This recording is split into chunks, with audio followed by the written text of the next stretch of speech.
우리가 신앙생활하면서 놓치지 말아야 될 한 가지 소망이 있습니다. 그것은 하나님께서 변화시키신다라는 소망입니다. 제가 처음에 목회자가 되고 싶다는 소원을 품게 된 동기가 뭔가를 곰곰이 돌아봤습니다. 여러 가지가 있었지만 그 중에 한 가지는 하나님이 사람을 변화시키시더라고요. 그것이 너무나 놀라웠습니다. 그래서 하나님, 나도 말씀의 도구로 사람을 변화시키시는 하나님의 일에 쓰임받고 싶습니다. 그런 소원이 일어났습니다. 그것이 동기였습니다. 왜냐하면 예수 믿고 나서 제 자신이 변하더라고요. 불신자였다가 그리스도인이 되었습니다. 믿음이 생겼습니다. 언어가 바뀌었습니다. 삶의 태도가 바뀌었고요. 목표도 바뀌었습니다. 생각하는 방식도 달라졌고 가치관도 달라졌어요. 주변 사람들이, 친구들이 변했습니다. 잘못된 길을 버리고 옳은 길을 가기 시작했어요. 삶이 변화됐습니다. 그들 안에 상처와 아픔이 치유되는 것을 자주 보았어요. 여러분도 예수 믿고 나서 변화되는 일들을 경험하셨습니까? 그런데 세상을 살다 보니까 우리가 이런 소망이 조금 무뎌지지 않나라는 그런 생각을 하게 됩니다. 우리 안에 사람은 변하지 않아. 단정짓고 판단해버리고 그럼에도 불구하고 하나님을 향한 소망을 가지고 나가기보다는 난 실패자야. 안 되나 봐. 내 인생은 뭐 이래. 그냥 이런 마음으로 그냥 있지는 않는가. 그래서 하나님이 변화시키실 거라는 소망을 우리 안에 어느 순간부터 그냥 잃어버린 채 이렇게 밀려가고 있지는 않는가 하는 것입니다. 변화될 하나님 변화시키시는 분이신 줄을 믿습니다. 우리 자신도 변할 수 있습니다. 자녀들도 변할 수 있습니다. 남편과 아내도 변할 수 있습니다. 여러분이 맡고 있는 구역원들, 제자들 변할 수 있습니다. 그래서 저도 자녀들 기도할 때 그렇게 기도합니다. 하나님, 나를 만나 주었던 것처럼 이 아이들도 만나 주옵소서. 내가 변화된 것처럼 하나님 이 아이들도 언젠가는 변화시켜 주옵소서. 하나님, 이 변화시키는 일에 우리들을 부르셨다는 사실입니다. 하나님께서 변화시키신다는 우리가 이 소망을 다시금 회복하고 살아갈 수 있기를 주님의 이름으로 축복합니다. 오늘 본문을 중심으로 하나님께 세상을 변화시키시는 세 가지 원리를 살펴보면서 은혜를 나누기 원합니다. 첫 번째는 말씀을 사모하는 사람을 통해서 변화시키십니다. 오늘 본문의 핵심은 하나님께서 유다 공동체와 그리고 하나님의 백성들의 삶의 변화를 위해서 에스라라는 한 사람을 사용하셨다라는 것이 오늘 본문의 핵심 중에 한 가지입니다. 유다 백성은 바벨론이 멸망해서 바벨론으로 강제 이주되었고 아주 억압당하면서 고통 가운데 사실 힘든 삶을 살게 되었습니다. 그런데 시간이 오래 지나고 결국 하나님이 말씀하신 약속대로 1차로 예루살렘으로 귀환하게 되는 놀라운 은혜를 경험하게 되죠. 부푼 기대를 가지고 1차 귀한 백성들이 귀환하게 되었습니다. 부푼 마음을 가지고 예루살렘 성전을 재건하기 시작했어요. 그러나 결코 신앙인의 삶, 그리스도의 삶이, 성도의 삶이 쉽지 않습니다. 박해가 닥치는 거예요. 주변 이민족들이 협박하는 겁니다. 그러지 말아라. 방해합니다. 공사를 중단시킵니다. 법적으로 소송을 겁니다. 힘든 일이 너무나 극심하게 닥쳐오게 되었습니다. 이런 여러 가지 우여곡절이 너무 많이 있었어요. 성도들은 고통 가운데 있었습니다. 간신히 성전은 완공했습니다. 그러나 성전은 완공했는데 오히려 그들은 그런 어려움을 겪으면서 그들의 신앙은 주저앉아 버렸어요.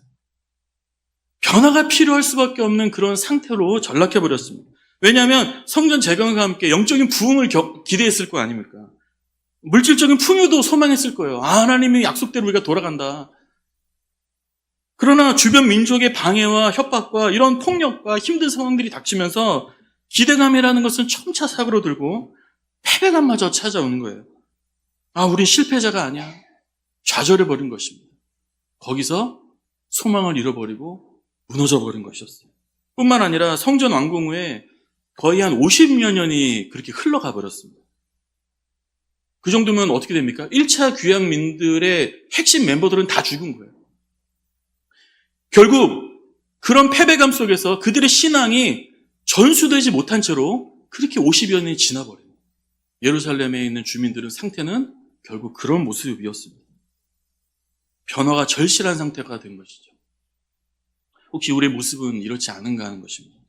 성전은 다 지었는데 어떻게 적용할 수 있을까요? 예수 믿고 구원은 받았는데, 내가 예배는 드리고 있는데, 내가 하나님 신앙생활은 하고 있는데, 여전히 계속되는 절망과 고통과 문제와 삶의 풍파들 속에서 정말 하나님에 대한 불신과 실패감에 젖어 있지는 않는가?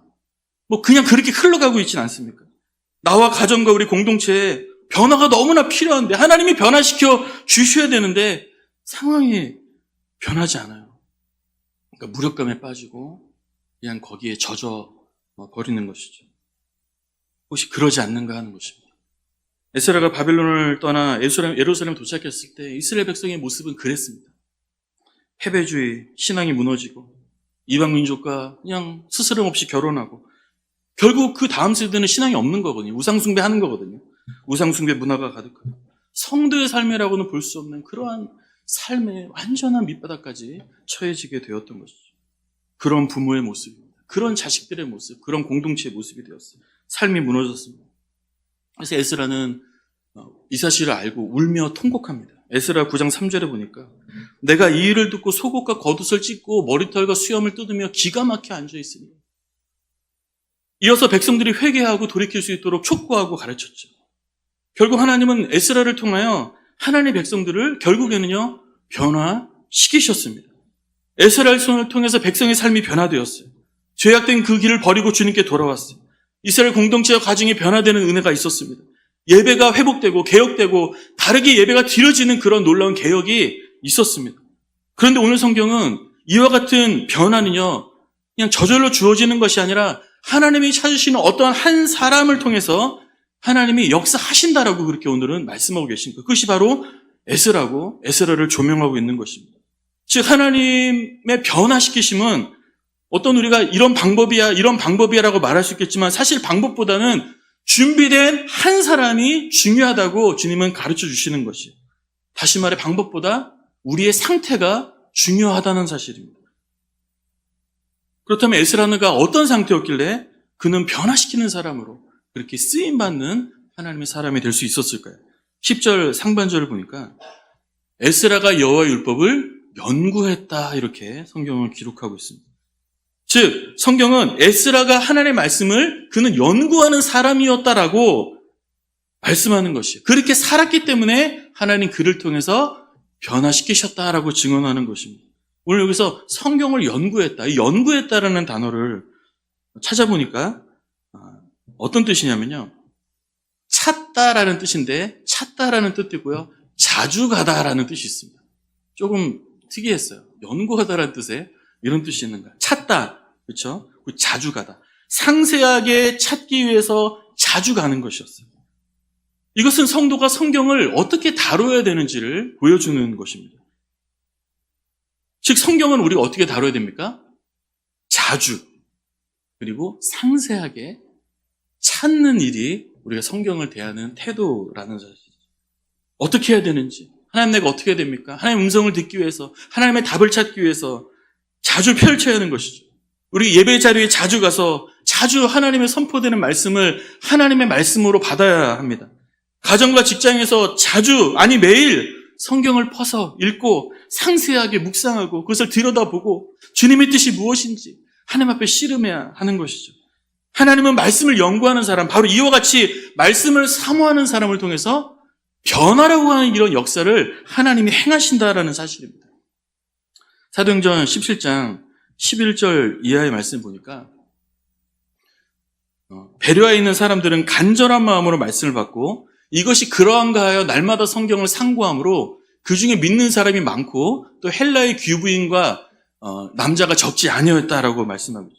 여러분, 배려와 있는 성도들에게 어느 곳보다 구원받고 예수 믿는 그런 역사가 많았다라고 성경은 말씀하는 것입니다. 어디보다 많았다라는 것입니다. 당연히 예수 믿는 사람이 훨씬 많았다는 것은 삶의 변화도 어디보다 많았다는 것을 말씀하는 것이, 이것은 우연이 아닙니다. 변화의 원인이 무엇이에요? 첫 번째, 간절한 마음으로 말씀을 받았다라는 것입니다. 말씀에 대한 사모함이죠. 두 번째는 사모하여 받은 말씀을 거기서 끝내지 않고 집으로 돌아가서 다시 그 성경을 펴서 자세하게 상고했다라고 그렇게 성경을 기록하고 있습니다. 오늘 여기서 상고했다라는 뜻을 살펴보니까요, 아까 살펴봤던 에스라서의 연구했다라는 단어와 거의 유사한 그런 뜻을 가지고 있었어요. 말씀을 자주 찾았다라는 것이, 상세하게 들여다봤다는 것이죠. 여러분들, 하나님께서 저 여러분과 우리 가정과 공동체를 하나님께서 변화시켜 주시기를 저 여러분들 원하십니까? 아멘. 그러면 묻습니다. 우리에게 설교는 얼마나 가치가 있습니까? 여러분, 우리에게 요즘 설교라는 것은 도대체 무엇입니까? 다시 하나 묻습니다. 저 여러분에게 요즘 성경책이라는 것은 도대체 우리한테 어떤 가치가, 어떤 값어치가 있습니까? 예전에 저한테 그런 질문을 제가 그런 거를 기록하는 일이 많았는데, 가장 귀중한 물건은 무엇입니까? 예수 믿고 나서 저한테 가장 중요한 물건은 늘 성경책이었던 것 같아요. 우리에게 가장 중요한 물건은 뭐고, 우리에게 가장 중요한 시간은 무엇이냐? 그것이 예배가 아니냐는 것입니다. 그것이 성경은 아니냐는 것입니다. 만약에 그것을 다른 어떤 것이 대체하고 있다면 우리는 핑계댈 수 없습니다. 그런 것을 대체하고 있다면 우리의 모습은 지금 사실은 황폐해진 오늘 이 예루살렘에 있는 백성들의 모습과 사실 다르지 않다는 것이죠. 남들과 함께 휩싸여 살면서 같이 이렇게 흘러갈지는 모르겠지만 결코 다르지 않은 것입니다. 가만 놔뒀다가는 그 자신뿐만 아니라 그 자식 세대와 주변 사람들이 다 죽을 수밖에 없는 그런 상황이라는 분명한 사실이에요. 우리가 설교를 듣는데 만약에 내 생각이 맞으면 듣고 안 맞으면 비판하는, 설마 그런 수준에 우리가 머물러 있다면 아무런 변화도 사실은 일어나지 않는 것입니다. 만약 어린아이처럼 순수하게 주의 말씀을 받고자 하는 그 열망이 우리 안에서 무너져 있다면 사실은 거기에서는 아무런 변화도 일어날 수가 없는 것이죠. 만약에 우리가 성경을 읽고 묵상하는데 습관적으로 읽는 것으로 우리의 모습이 그치고 있다면 빨리 돌이켜야 되는 것입니다. 거기서는 아무 일도 일어나지 않는 것입니다. 만약 우리가 하나님의 응답을 찾고자 하는 그런 사모한 마음으로 성경을 대하고 있지 않고 있다면 변화를 기대하지 마시기 바랍니다. 거기엔 변화가 없는 것이죠. 그러나 에스라는요, 하나님의 말씀을 연구했다라고 본문은 기록하고 있습니다. 말씀을 사모했다. 자주 주의 말씀을 찾았다. 하나님은 그런 예스라를 통해서 예루살렘을 변화시키는 일에 도구로 그를 쓰셨다라는 사실이에요. 한번 따라하겠습니다. 성경은 살아있는 하나님의 말씀입니다. 아멘. 하나님의 말씀을 듣는 일과 이 묵상을 향한 이 열렬함을 우리에게 원하고 계시는 거예요. 이것을 회복하시기를 주님의 이름으로 축원합니다. 반드시 하나님 우리의 삶에 놀라운 변화를 여러분에게 행하셨던 것처럼 우리 주변에도 행하실 줄을 믿습니다. 두 번째로 받은 말씀을 실행하는 사람을 통해서 변화시키십니다.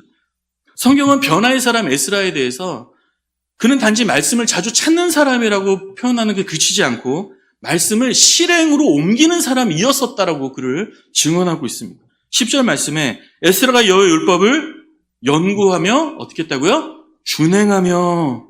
에스라는 준행하는 사람이었어요. 그는 그런 사람이었습니다. 어디에서 준행했는지 아십니까? 여러분, 바벨론에서 준행했습니다. 이것은 굉장히 여러분 어려운 일이에요. 바벨론에서 말씀을 따라 살았다? 어려운 일입니다. 마치 여러분들 직장에서 말씀을 따라 사는 것과 같은 일일 것 같아요. 직장에서 말씀 따라 사는 거 여러분 어려운 일입니다. 그것은 어려운 일이에요. 마찬가지로 여러분 사실은 가정에서 말씀 따라 사는 거 어려운 일입니다. 바벨론에서 말씀 따라 사는 거 굉장히 어려운 일이에요. 자기 민족을 멸망시킨 나라에서 관리를 하면서 말씀에 준행했다? 보통 어려운 것이 아니에요. 우상의 나라, 모든 사람이 우상을 믿는데 나는 하나님의 말씀을 준행했다? 그것은 어려운 것입니다. 무모한 일이에요. 그러나 사실 이러한 삶이요, 하나님이 우리에게 원하시는 삶이라는 것이죠. 사실 이것이 우리가 이루어가야 될 성화이죠. 성화의 모습이죠. 그러나 두렵고 불가능한 상황 속에서도 그런 하나님의 말씀을 신뢰하고 실행하는 삶을 실패도 했겠죠. 그러나 부단하게 몸부림쳤습니다. 그 결과 어떻게 되었습니까? 한 가지를 말씀하는데요. 그는요, 왕에게 구하는 모든 것을 얻는 사람이었다라고 성경은 기록하고 있어요. 하나님의 인도하심을 체험했다라는 거예요. 어디서요? 바벨론에서요. 에스라 7장 6절 말씀에 하나님이 여호와의 도우심을 입음으로 에스라는 어떤 사람이라고요? 왕에게 구하는 것은 다 받는 자였다. 하나님의 인도하심을 경험하며 살았습니다. 그렇게 믿음을 실행하며 살았기 때문에 더 큰 주님의 말씀에도 실행이 가능했다는 것입니다. 이후에 하나님이 예루살렘에 가라라고 부르셨습니다. 안정된 삶, 왕에게 구하는 것을 모든 것을 얻는 삶을 버려두고 떠난 것이, 그것이 가능하게 된 것은 오늘 주의 말씀을 실행했던 그 하나하나가 쌓여졌던 것이죠. 여러분, 가는 길 자체도 여러분 사실 불가능한 여정이었어요. 기간을 보니까 4개월간의 여정이었더라고요. 바벨론에서 예루살렘 도착까지의 여정이에요. 이것은 두려움을 넘어가지 않고서는 결코 갈 수 없는 길입니다. 9절 말씀에 이렇게 기록하고 있어요. 첫째 달 초하루 바벨론에서 길을 떠났고 하나님의 선한 도우심을 입어 다섯째 달 초하루에 예루살렘에 이르니라. 근데 중간에 이렇게 써있죠. 하나님의 선한 손에 도우심을 입었다. 즉 도우심이 없었으면 절대로 이르지 못하는 길이었다라는 것입니다. 그러나 말씀대로 실행하였습니다. 말씀을 함이 또 다른 실행을 낳고 더 큰 명령에도 실행하게 하게 만드는 것이죠. 결국 하나님의 역사의 도구로 쓰임을 받았던 것입니다. 여러분, 왜 이처럼 우리가 말씀을 실행하는 것이 중요할까요? 여러분, 말씀을 우리가 믿음으로 받고 나서 행함으로 옮겨질 때 비로소 믿음의 역사가 나타나기 때문입니다. 야고보서 2장 22절 말씀에 믿음에는 행동이 따랐으며 세 번역으로 보니까 그것으로, 즉 행함으로써 그의 믿음이 완전하게 되었습니다. 이 말씀은 삶 속에서의 믿음의 역사를 가리키는 말씀입니다. 즉 우리의 삶 속에서의 믿음이라고 하는 것은 그 믿음에 맞는 구체적인 행함으로 우리가 그것을 나타낼 때 완전하게 된다라고 기록하는 것이죠. 즉 다시 말하면 믿음의 역사가 비로소 나타나게 된다라고 성경은 말씀하는 것입니다. 그래서 성경은 말씀을 듣기만 하고 실행하지 않는 사람을 가리켜 뭐라고 말씀합니까? 그는 집을 모래 위에 짓는 사람과 같다라고 말씀하고 있는 것이죠. 집을 모래 위에 지으면 어떻게 됩니까? 무너지죠. 소용없는 것입니다. 된 것 같아도 실패하는 것입니다. 아무것도 아닌 것입니다. 반대로 받은 말씀을 행하는 사람을 가리켜서 그 집을 반석 위에 지은 사람 같다라고 성경은 말씀합니다. 왜 그렇습니까? 여러분, 집을 반석 위에 지으면 어떻게 됩니까? 집이 만들어지는 것이죠. 잘 세워지는 것이죠. 무너지지 않는 것이죠. 뿌린 대로 결실하게 되는 것이죠. 소원하는 대로 하나님이 역사하시는 것이죠. 아브라함은 본토 친척 아비 집을 떠나라는 하나님의 말씀을 믿음으로 받았습니다. 그가 말씀을 믿고 떠났기 때문에 하나님이 변화시키시고 도와주시는 삶의 스토리가 이어질 수 있었다는 사실이에요. 예수님은 눈먼 자에게 침으로 진흙을 뭉쳐서 그의 눈에 바르셨어요. 그 실로암 못에 가서 씻으라고 명령하셨죠. 눈먼이가 그 말씀을 믿음으로 받았고 실로암 못에 가서 씻었기 때문에 그의 눈이 떠진 것이고요. 그의 인생이 완전히 새로운 삶의 변화가 그에게 주어졌다는 사실입니다. 말씀을 사모하는 마음으로 받으시기를 주님의 이름으로 축복합니다. 거기서 우리가 끝내지 않기를 바랍니다. 중요한 것은 그 믿음이 실행되는 것입니다. 그 믿음이 실행되도록 열매 맺을 수 있도록 하는 것입니다. 사실은 그렇기 때문에 우리가 기도하는 것입니다. 왜냐? 안 되니까요. 너무나 어려운 일이니까. 불가능한 일이기 때문입니다. 여러분, 기도는요, 사실은 실행하는 힘을 받는 그런 시간이기도 한 것이죠. 또한 그 믿음이 실행되도록 몸부림치며 분투하는, 그래서 사실은 예배 자리에 나올 때 일주일간의 분투의 삶이 너무 고돼서 우리가 하나님 앞에 엎드러질 수밖에 없는 그런 모습까지도 될 정도로 우리가 영적인 전투를 우리가 가야 되겠다라는 것이. 회사에서도 교회에서도 가정에서도 우리 하나님 앞에서 실행하는 것. 그래서 우리가 몸부림치며 싸우시기를 주님의 이름으로 축복합니다. 그럴 때 나도 변하고 우리가 소원하지만 안 되는 우리 주변의 사람들과 어떤 공동체도 변하게 되는 은혜를 우리가 반드시 경험하며 살 수 있기를 주님의 이름으로 축복합니다.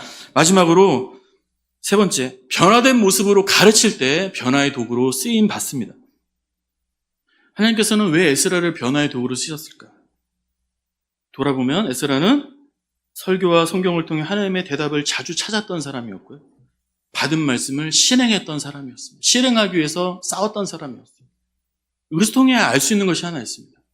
즉 무엇이냐? 하나님의 변화의 역사는 어떻게 하면 변화되더라, 어떤 방법이나 그런 것보다는 하나님의 자녀됨의 그런 영적인 상태, 삶의 상태가 사실은 중요하다는 것을 볼 수가 있습니다. 하나님은 사실 이런 사람을 찾고 계시는 거예요. 그리고 이런 사람이 깨달은 말씀을 가지고 겸손한 마음으로 주의 말씀을 가르칠 때 하나님이 거기서 변화시키시는 것이죠. 10절 말씀에 에스라가 여호와율법을 연구하여 준행하며 같이 읽겠습니다. 율례와 규례를 이스라엘에게 가르치기로 결심하였었더라. 아멘. 따라서 오늘 말씀의 결론은 이것이에요. 말씀을 날마다 사모하는 사람, 그리고 찾은 그 말씀대로 실행하는 사람이 말씀을 가르칠 때 하나님이 변화시키신다라는 것입니다. 그러나 오늘 말씀 속에서 중요한 사실을 깨닫습니다. 그것은 무엇이냐? 말씀을 가르친다는 것은 사실 먼저는 나 자신에게 가르쳐야 한다는 것입니다. 그것이 중요하다는 것입니다. 한번 따라하겠습니다. 말씀을 나 자신에게 가르쳐야 됩니다. 하나님의 에스라를 영적으로 무너져 있는 예루살렘으로 보내셨어요. 그러나 가르치기만 하면 변화되는 그러한 상태가 아닙니다. 핵심은 가르치는 것만이 아니었어요. 예루살렘에 도착하는 과정 속에 에스라의 모습을 한번 면면히 살펴보니까요. 출발 전에 에스라는 하나님을 간절히 찾았습니다. 에스라 8장 21절에 출발 전입니다. 그때 내가 아와 강가에서 금식을 선포하고 우리 하나님 앞에서 스스로 겸비하여 평탄한 길을 그에게 간구했다. 여기서 보니까 스스로 겸비하며 간구했다라고 말하고 있어요. 즉 출발 전에 인원 모집이나 여정 자체가 사실은 하나님의 도움 없이는 불가능함을 알고 금식을 선포하고 모여서 스스로 겸비하며 기도했거든요. 금식하며 겸비했다. 이것이 무엇을 가리킵니까? 하나님 말씀 앞에 자기 자신을 먼저 하나님 앞에 돌아봤던 거지. 우리 자신의 모습을 스스로 돌아보는 일에 더 많이 하나님 앞에 몸부림을 쳤다라는 것이죠. 즉 가르친다는 말씀을 생각할 때 먼저 우리는요, 우리 자신에게 가르쳐야 된다는 것을 생각할 수 있어야 한다는 것입니다. 예루살렘 도착 직후에도 마찬가지예요. 에스라가 한 일은 하나님을 찾는 것이었습니다. 하나님을 바라보는 일이었어요. 길어서 읽진 않았지만 오늘 에스라 8장 32절 그 뒤에도 보시면 예루살렘에 도착한 이후에 4개월간의 여정이 너무 고되세요. 3일간 꼬박 쉬었다라고 기록하고 있어요. 정말 힘들었다는 것이죠. 그리고 3일 쉬거나 처음 한 일이 하나님의 성전 기물들을 다시 성전에 위치시키는 것이 첫 번째 한 일이었고요. 두 번째 한 일은 송아지와 양과 염소 200마리. 굉장히 많은 것이었죠. 그것을 하나님께 드리고 번제로 하나님 앞에 제사를 드린 것입니다. 오늘 우리로 적용하면 무엇일까요? 성전이신 예수 그리스도로 채우고 예수님께 집중하고 말씀 앞에 집중하고 예배하며 주의 말씀을 청종하며 하나님 앞에 나아가는 것이 가장 먼저였어요. 도착했어도 그것이 그의 삶이었다는 것이. 여러분, 이후에 성도의 삶이 변화되는 역사가 나타났습니다. 그 순간에 에스라가 한 일도 뭐냐 찾아보니까 그때도 하나님을 찾는 일이었더라고요. 특별히 막 뭔가를 액션을 취한 게 아니에요. 에스라는 드디어 예루살렘 주민의 변화해야 될 문제가 뭔지를 발견합니다. 그리고 첫 번째 한 일이 뭐냐? 하나님 앞에 기도하기 시작했어요. 하나님 앞에 물어봤어요. 어떻게 해야 됩니까? 그리고 간구했어요. 그 자리에 주저앉아서 울어버렸어요. 하나님의 답을 찾았습니다. 에스라 10장 1절만 보시면 에스라가 하나님의 성전 앞에 엎드려 울며 기도하여 죄를 자복할 때 많은 백성들이 동조한 것이에요. 크게 통곡함에 이스라엘 중에서 백성의 남녀와 어린아이 큰 무리가 그 앞에 모인지라. 에스라가 평소의 모습대로 문제 앞에서 하나님을 찾고 하나님 앞에 엎드릴 때 사람들이 모여서 부흥의 일들이 일어나게 되었다는 것입니다. 에스라가 울며 하나님을 응답을 찾을 때, 주의 말씀을 구할 때 하나님의 변화 역사가 갑자기 찾아오게 된 것입니다. 즉 변화는 말씀을 실행하는 나 자신의 실행으로부터 찾아오게 되는 것입니다. 다시 말해 말씀을 사모하고 그대로 실행하는 삶으로 내 자신이 변화되어져 가고 변화된 모습으로 살고 있을 때 사실 그러한 나의 삶을 통해서 하나님은 주변을 변화시키신다는 것입니다. 전임사역을 처음 시작할 때 설교를 본격적으로 이 전교에서 많이 하게 되었습니다. 설교를 좀 많이 시키셨어요. 그래서 설교를 자주 했습니다. 수요 예배, 오후 예배, 가끔 금요 예배, 말씀을 연구하는데 시간을 많이 보냈던 그런 시간들이었습니다. 근데 한참 설교를 하던 어느 날 저에게 설교자의 태도에 대해서 하나님이 가르치셨던 기억이 있습니다. 어떤 스토리가 있냐면요. 한 신실한 여자 집사님이 계셨어요. 근데 설교를 준비하는데 그 집사님이 떠오르더라고요. 왜 떠올랐을까요? 메시지와 겹쳐서 하나님이 이 집사님한테 말씀하시나 보다. 그래서 그 집사님을 생각하면서 설교를 준비하게 되었어요. 그리고 하나님이 나를 통해서 우리 집사님 참 귀한 분인데 문제도 많이 있었거든요. 그 부분에 최근에 일어난 문제에 대해서 하나님 깨닫게 하시려고 말씀하시나 보다. 그리고 딱 앞에 섰는데요. 전에 사실 한번 얘기한 적이 있습니다. 오래전에. 평소에 안 빠지는 그 집사님이 그날 안 나오셨어요. 저는 순수한 마음으로 모 집사님, 그 외에도 여러 번 있었거든요. 모 권사님에게 나를 통해 말씀하시려나 보다. 변화시키시려나 보다. 순수한 마음으로. 그 이후로 한 8번 정도 저에게 이런 일이 있었는데 그분이 다 안 나오셨어요. 사람은 바뀌었는데 그분이 늘 안 나오셨어요. 이를 통해서 하나님은 제 마음속에 제가 개인적으로 깨달은 말씀은 설교는 너 자신에게 해라. 그런 것을 저는 깨닫게 되었습니다. 그 이후로 절대로 어떤 성도님을 대상으로 설교하지 않아요. 여러분 절대 혹이라도 그런 오해가 추호도 없으시게 합니다. 그럴 생각 자체가 아예 없습니다. 말씀을 듣는 회중의 성격을 고려하며 말씀을 준비하지만 사실은 하나님이 저한테 말씀하신다고 여기고 그렇게 준비하고 또 그렇게 전합니다. 1차적으로는 제 자신에게 사실은 지금 선포하는 거예요. 그래서 그런지 여러분 제가 한 가지 비밀을 알려드릴까요? 이 비밀을 알려드리면 안 되는 비밀인데 제가 집에 가면 설교를 다시 듣습니다. 거의 웬만하면 다시 듣습니다. 그런데 이상하게요. 고칠 점이 굉장히 많거든요. 저는 은혜를 받습니다. 가끔 눈물도 납니다. 여기서 웃지 않으시네요. 저는 제 설교를 들으면서 굉장히 은혜를 받아요. 사실 제일 은혜 받습니다. 제 설교에. 왜 그럴까 생각해 보니까 하나님이 나에게 하시는 말씀으로 준비도 했고 또 실제로 그렇게 나 자신에게 선포한 것이기 때문이에요. 사랑하는 성도 여러분, 먼저 나 자신에게 말씀을 가르치시기 바랍니다. 그런 삶의 모습을 통해서 하나님이 주변 사람들을 가르치실 것입니다. 그러나 잘 되지 않죠. 잘 되지 않습니다. 사실 에스라를 통해 예루살렘 변화되었지만 또 무너졌어요. 얼마 안 갔어요. 잘 안 됩니다. 그러나 하나님은 분명히 변화시키십니다. 나 자신을 먼저 가르치심으로 하나님께서 반드시 변화시키십니다. 이 변화시키신 일에 쓰임받는 저 여러분 되시기를 주님의 이름으로 축원합니다. 말씀을 정리하면서 하나님은요 변화시키시는 분이십니다. 하나님은 하나님의 말씀을 날마다 찾으려고 사모하는 자를 통해서 변화를 일으키십니다. 반드시 그렇게 하십니다. 하나님은 하나님의 말씀을 찾고 실행하는 자를 통해서 반드시 변화라는 일을 일으키십니다. 어느 순간 갑자기 찾아오게 될 것입니다. 하나님은 이처럼 가르치는데 먼저 자기 자신을 가르치는 자를 통해서 이 변화라는 역사를 이루어 가십니다. 여러분이 경험한 이 변화시키신 하나님에 대한 이 소망을 여러분 마음속에 사라지지 않기를 바랍니다. 하나님이 구원하시는 이 변화의 역사에 또 삶을 변화시키시는 분명하신 그 하나님의 변화시키시는 살아있는 하나님의 말씀의 역사에 우리 모두가 쓰임받으며 살 수 있기를 주님의 이름으로 축원합니다. 사랑의 하나님, 우리를 변화시켜 주옵소서. 예수 믿고 구원받은 사람으로 변화는 되었지만 여전히 우리의 삶에 변화되어야 될 것들이 너무나도 많이 있습니다.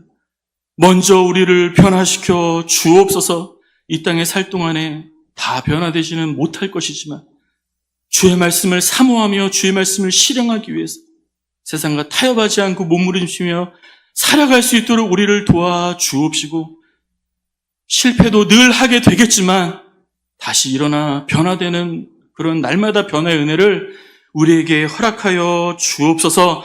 하나님, 우리의 자녀들과 우리 이웃들과 우리 지체들과 사랑하는 이들도 또 공동체도 가정도 직장도 변화되기를 원합니다. 우리를 그 변화의 도구로 사용하여 주옵소서. 우리가 열심히 뭔가를 아는 지식을 가지고 재능을 가지고 가르치고 열심히 한다고 변화되는 것이 아니라 우리 자신이 주님이 그런 기뻐하시는 모습의 상태로 변화되어져 있을 때 우리의 모습을 통해서 하나님 자연스럽게 갑자기 그 변화를 나타내실 줄로 믿사오니 하나님을 소망하는 이 소망이 우리 안에 무너지지 아니하고 주님만 바라보며 한 걸음 한 걸음 주님을 닮아가는 이 삶을 계속해서 살아갈 수 있도록 하나님, 부족한 우리들을 도와 주옵소서. 반드시 주님의 변화의 역사를 우리가 눈으로 보며 살 수 있도록 하나님 도와 주옵소서.